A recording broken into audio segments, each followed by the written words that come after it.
So if the MCU can rabbit on about phases until the cows come home, why can't we talk about Marvel Champions in similar terms? Why do I always ask questions at the start of videos and never directly answer them? My name is Benji and this is the official, unofficial roadmap for the next phase and a bit of product releases.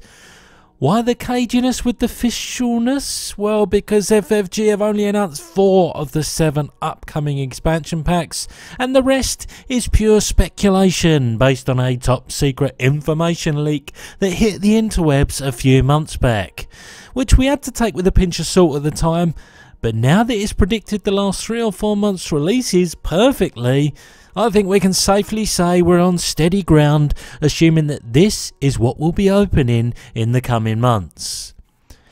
In chronological order then, we can look forward to a nice little big box expansion in August, bombastically titled The Mad Titan's Shadow.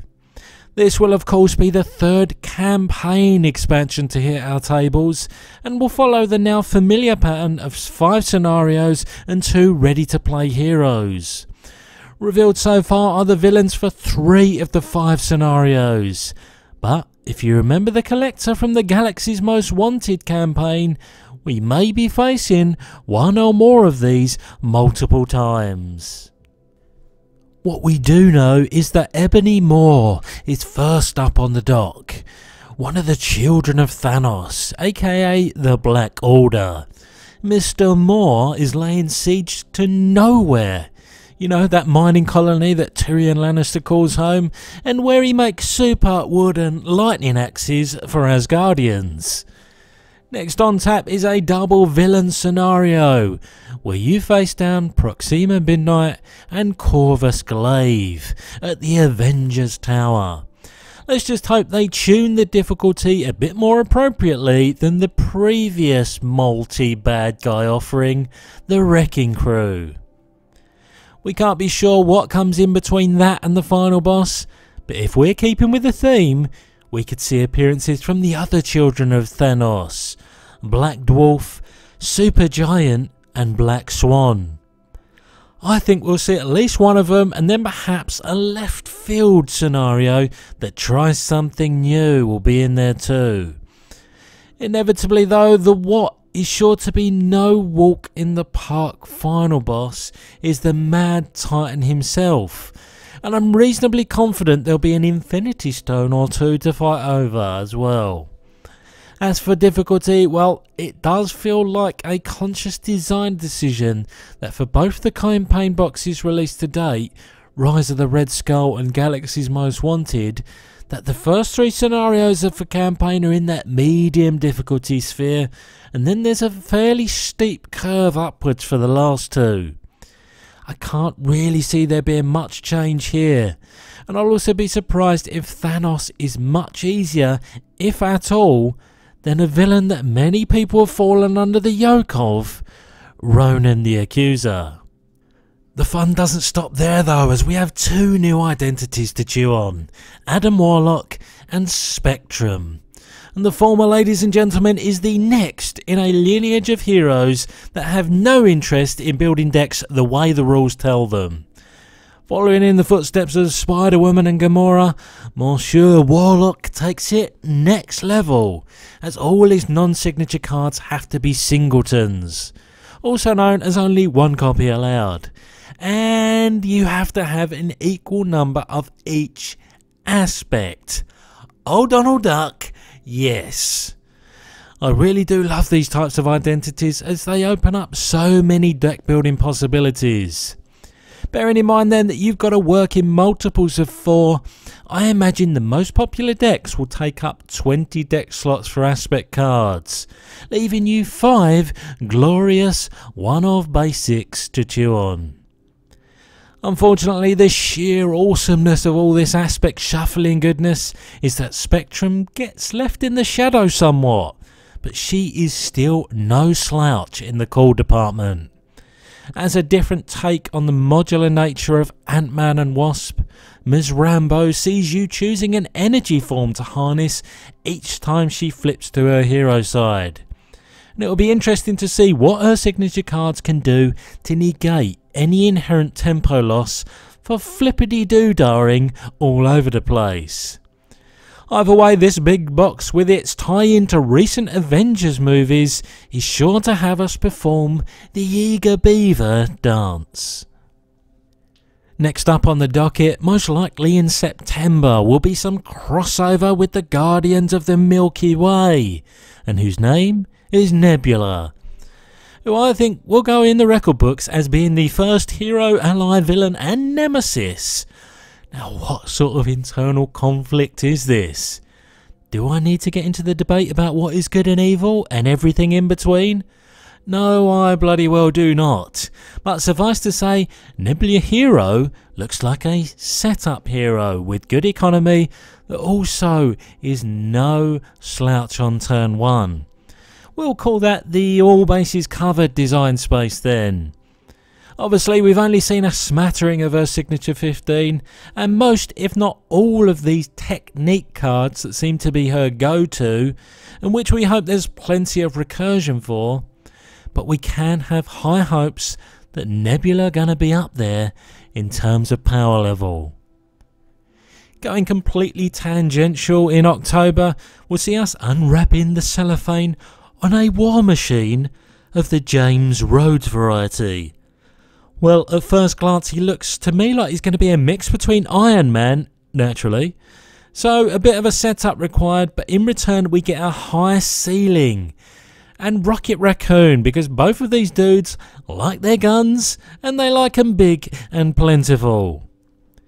What's interesting here is that the ammo counters are used in different quantities depending on what card you play. And also, they're not tied exclusively to just upgrades or events. I expect a decent chunk of his signature cards will synergize with ammo, and the test will be how efficiently you can min-max their usage. Sliding well into the winter months with November's expected release comes in the form of a villain pack, The Hood. A street-level crim whose aspirations for lawlessness were given a boost when a chance encounter saw him take ownership of a set of magical boots and cloak, whose original owner just so happened to be the demon Dormammu.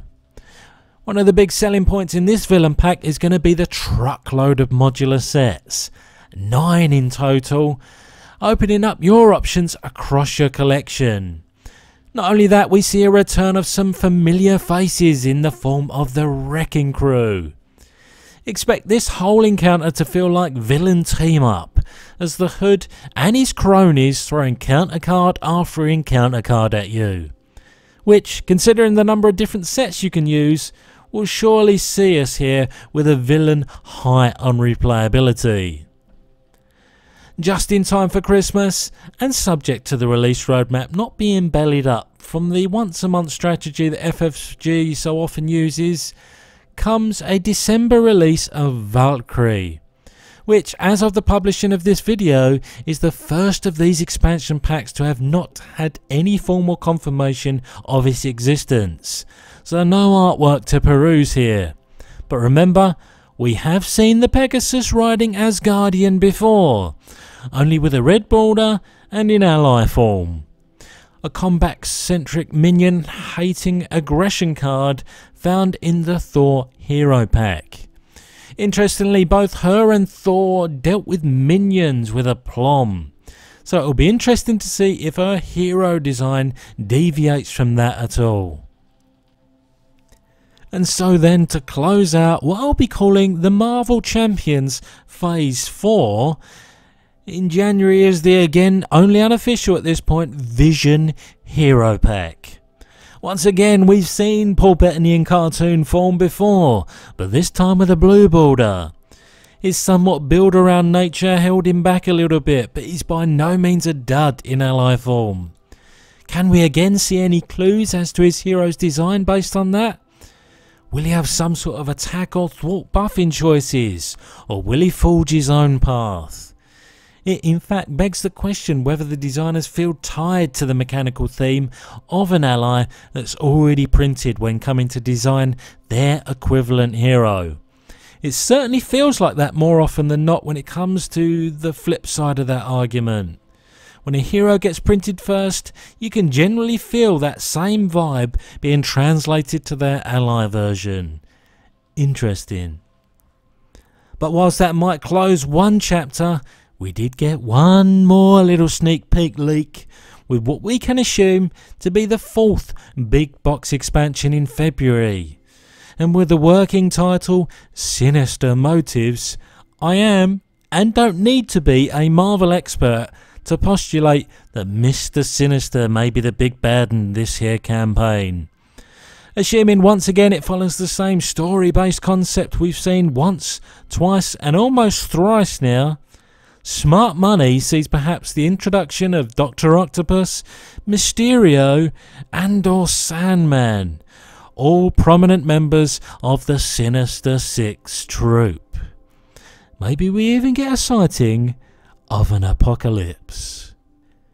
But there you have the unofficial roadmap for Marvel Champions that takes us most likely into the year of 20 plus 22.